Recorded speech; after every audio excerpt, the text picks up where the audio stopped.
Hey, it's Bob. Welcome back to my channel. So I just read a Forbes article that stated that Twitter and Instagram are experimenting with removing likes and views from posts and saying that that's going to remove some of the pressure from social media. And I mean, I think in some aspects, I think it's literally hilarious that this is like their fix. Like, of everything that's wrong with social media, they're like, Quiet! Quiet! let's just remove the likes. It's like, okay, but you still have an algorithm that's favoring certain posts over others. So even if you can't see the likes are still influencing how things work. And really, the competitive aspect of seeing other people's likes is one thing, but I think the actual addiction is based on receiving the likes yourself. So even if it's not public, you're still getting the notifications of people that are liking your photos or your videos or watching them. So that's the thing that's just really confusing to me. It's kind of like, I'm hoping that that's not something that they're going to implement, not only because I don't think it makes any sense, but I don't know how it's going to change the core issues of social media. For me, the main issue that I have with social media is obviously the fakery. Pretty mediocre photographic fakery. They cut off your mother's hair. Like, it's like, like I've said in a video before, it's like the funhouse mirror of society. It's not real, it's completely distorted. And I think if you're on there too much, you just have an issue with reality. Like, I swear to God, instead of removing the likes, they should come up with an app that like scans your photos, and if like you have like a selfie that is completely face-tuned, or you've posted like 5 selfies within like 5 days, you should just get like blocked. Like, Doc, the bruise in your head. I know how that happened. You told me the whole story. for me personally, I wasn't a frequent poster. Like, I maybe post literally like 3 to 5 times a year, which is not a lot, and it was really just every once in a while when I kind of felt inspired. But I was still checking Instagram every day, and that kind of freaked me out. Like, the disconnect between me actually sharing and me lurking kind of made me feel like not okay. Like, I totally felt like a stalker, and also, it's like, giving away likes. I was just, I liked things a lot just to basically send people a message that, like, I care, I know they're alive, I don't know, I think their kid is cute. But it's like, I didn't necessarily curate my likes too much. And then it just really became fake for me, even to the extent that, and I don't really like that they show, like, so it's like they'll show that I've liked something to somebody else. And that I didn't really like, because it's like, if I'm not posting, it probably means that I don't really want to share that much.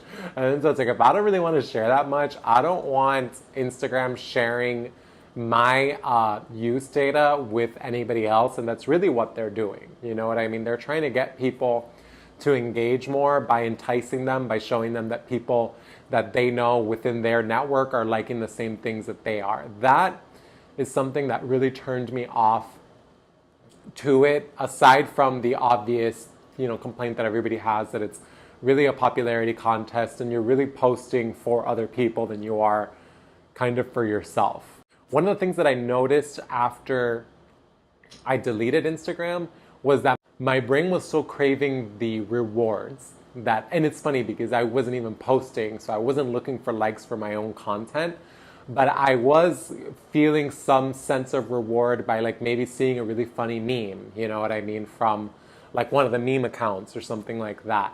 That's kind of what I was more interested in. And then not having that, it really, I'll go through a day and it'll be like mid-morning and I pretty much have just worked, maybe listened to a podcast, you know what I mean? Like, not like really an eventful day. And I do still feel after a couple months something in my brain nagging me for some sense of reward. And usually for me, that's like in the form of food, like different things, or just, but now I kind of have just shifted. I'm trying to reward my brain in different ways. Like, so now I'll like maybe text, I'll work on something for a video, or I'll work on something for for my company. Like I'll do something that still hits that reward center, but it's a little bit more productive. Because in terms of content creation, I think, and then this isn't the case for everybody, there are people that actually create really good social media content. And for those accounts, I kind of would, eventually be like, oh, okay, yeah, their content was pretty cool. I wouldn't say I miss it. I think that's a really strong word. I really haven't missed Instagram at all. It's really funny because I thought that life without Instagram would be like somewhat like bleak and disconnected. And I was like, wait, I'm going to be completely disconnected from everybody that I know. And it's so not the case. Like there's such low level interactions that you have on social media that it doesn't even really fulfill you. Social media is like the Diet Coke of social interaction in the sense that it tricks your body and your brain into thinking that you're having a social interaction, but then you kind of somehow realize that you haven't had one just by liking somebody's post, and then it leaves you actually longing for more. And I think that that's really what happened to me and the reason that I had to take a break from it, because I felt like there was an artificial kind of reward that very quickly and very easily disappeared and then left me without something rewarding that I can kind of think about at the end of the day. You're the Diet Coke of evil. Just 1 calorie, not evil enough. Being on social media just doesn't reward me enough. And I would even say it brings more distortion really than any form of clarity. And it's like, it's crazy because the people that are biggest on social media, usually when you're at a gathering, are the least social because they're doing social media. And it's like, they may as well be working for like TMZ and following themselves around. Like, that's kind of the way I see somebody when they're at a social thing and they're on their phone, like documenting their own personal experience in something that really isn't that deep. We're going to a restaurant tonight. I know the owner, so I was just having... You do? Oh. The obligation that comes with being on social media is actually one of the reasons that I got off it entirely. Like, I don't like being confronted by people for not liking posts or for not following or, not making the first move and things that, like, to me are super awkward. Like, I'm already socially awkward as it is in social settings. Like, the last thing I actually need is to be confronted about social media. Like, in fact, like, that's probably one of the worst things because it's like, what would my answer be? It's like, I don't actually want to follow you. You know what I mean? Or I don't actually like your posts. Like, you can't really say that and, I don't know, not hurt people. So it's like, instead of like kind of making things more awkward than they already have to be, I feel like it's so much easier to just be like, yeah, I'm not on it. Like, I'm not on it because I really don't care for it. And it's like, the fact that I don't care for social media doesn't mean I don't care for you. And just because I don't care for your social media content doesn't mean I don't care for you. There's a big difference between somebody that you've interacted with on social media in a day versus actually, sharing a meal with them. And I noticed that when you're on social media, it's like you can eat alone and be on social media and think you're not alone, but you're alone. And I think that that's why sometimes at the end of the day, when you put your head on your pillow and you feel lonely and you don't understand why, because you have like 500 friends on Instagram, you don't realize that it's like you're still going through your daily life alone. And I think there's something kind of important about owning it and sitting in your own silence and being like, oh, I actually am eating alone. And even if you're reading the newspaper or magazine like I do, or have the TV on in the background, you're still very much aware of where you are in terms of being social. And I think that it forces you to be better or be best, as Melania Trump. And I think that getting off of it, it reminds me of how life was like pre, early 2000s. Even though you still had like AIM and all that stuff, it's not really any different from iMessage and texting. So it is pretty much going back in 15 years and interacting with people the same way you did. And actually, I was way more social and I did have a lot more friends really before social media. I think if anything, because of social media, I have more fake friends and a lot less real friends. And I think that that's the important thing. Like, I don't want to know that much about your life without actually having a personal interaction with you, because that feels really weird. And it's awkward to work something into a conversation that you've never spoken to somebody about. Like, it's like you saw on Instagram that they went to the Grand Canyon. You're like, oh, how was the Grand Canyon? And it's like, oh, that was weird. Like, we've never spoken about this. You may not have even liked the photo, but you know they went to the Grand Canyon. That to me is kind of like really awkward, and it makes for a very awkward interaction. Like, I'd rather have somebody actually bring it up naturally that they went to the Grand Canyon or Yosemite and then show me the photos. That's usually how it's supposed to be. And I think it's really nice to kind of get back to that and just force yourself. It just forces you to give yourself a little push out your door, into text messages or phone calls and, lunches and dinners that you may not have done when you were just liking away and thinking that everything was good between you and that person because you've liked their photos consistently and they've liked yours. Like, that's not a real relationship. That's also like a barter system. Like, I'll give you these likes, you give me those likes, and everybody's happy. That's freaking creepy. Would rather just not participate entirely than wait for these companies to figure out how to make their platforms less destructive. Like, we're really at a time right now where social media companies are actually actively trying to figure out how to make their products less destructive to people in their everyday lives or political systems or mental health and, populations. Like, it is actually insane when you think about it, and then when you think about what you actually get from it. It's like, I don't have to go on Facebook to read an article. Like, I already know what publications I think have editorial standards that, make me feel comfortable consuming their information. So I know that I could just go to those publications and look for information. So I don't really need social media for that at all.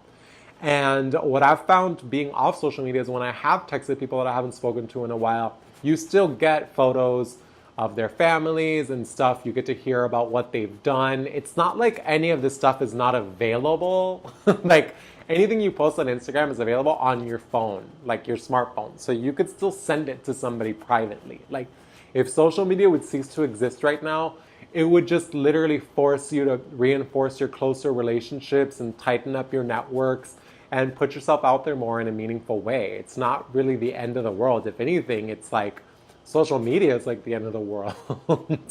Like, I'm less concerned with AI extinguishing humanity as much as I am humanity extinguishing humanity using AI. And I think that social media is kind of like foreshadowing for what could go wrong. And I think that the human element is what could go wrong with technology, not so much the technology itself.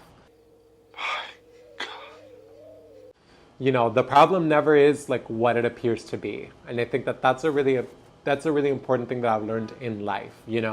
If you don't have customers in your business, it's not because you're not trying to get customers. It's probably because you're not doing a lot of other stuff that will help you get customers. So if you just focus on the problem and not on solutions, that's kind of where you get yourself into trouble.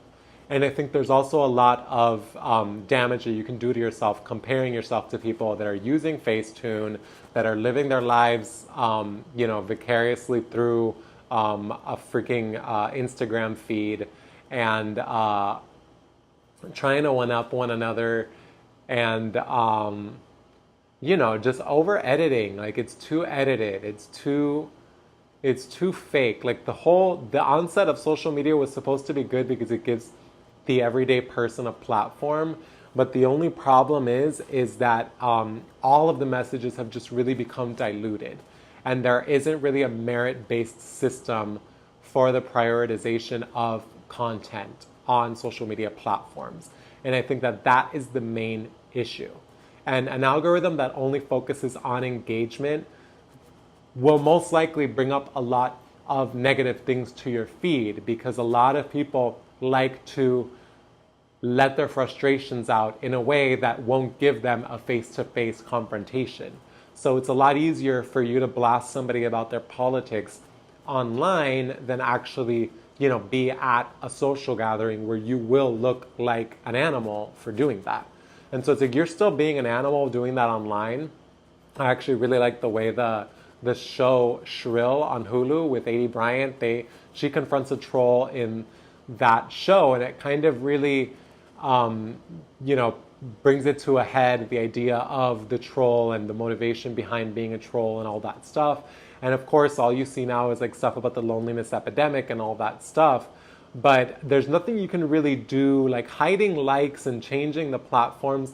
That's not going to change the nature of the beast. Like the nature of the beast with the way that we are not only putting content out there on social media, but the way that we're using algorithms to show us the content, that is the problem in and of itself. Because human nature, unfortunately, is not necessarily always benevolent, and you're not always necessarily inclined to do the right thing. And a lot of times taking the easiest way out means doing really low level things that you wouldn't actually do as a self-respecting person in a social environment. And I think that enabling these kind of low level conversations is really, again, creating more distortion than it is cooperation and things that, sharing information is so powerful and is so important. I think that's why we have so many social movements now that are really gaining traction and that are good for society in general. So I'm not saying it's completely negative, but I think that there should be rules of engagement. I think that social media platforms should evolve. At some point there was Friendster and MySpace, and now there's not. So I know that Facebook and Instagram are such huge behemoths in terms of business and in terms of technology that they're probably not going to go anywhere, but that doesn't mean that everybody has to be using them.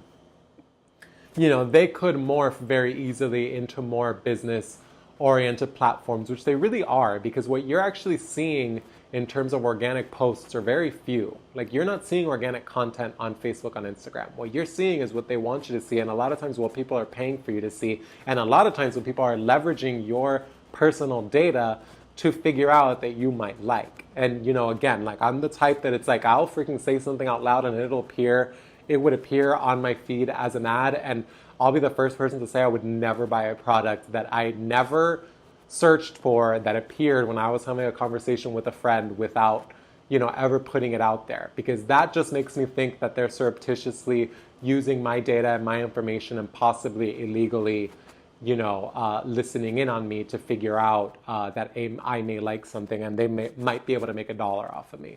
I'm not really interested in companies that want to make $1 off of me. I'm interested in companies that are trying to create business models that remove the burden of having to pay for goods and services. Because I think that we've evolved to the point with technology and with business that you could do a lot for free for people. You just actually have to have the intention to do that and really monetize things through business, not through charging the end consumer. And I think that charging comes in many ways, shapes, and forms. And again, I think that social media really is a barter system, and I think that it could work in commerce and that maybe that should be its end game.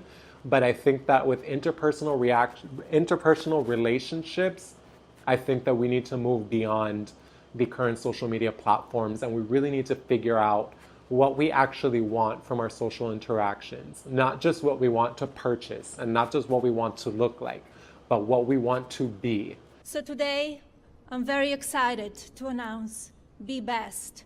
And I think that that does require kind of getting out of that bubble and that craziness that is, your feed. I think that those feeds, they don't feed anything but insecurity.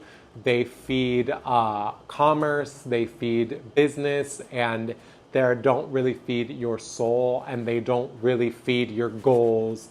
And so, and again, that may not be the case. Maybe you become an influencer and you make that your life, and Instagram is totally transcendent for you, and that's amazing. And I think that that's really cool. Unfortunately, that's not the case for everybody, and I think that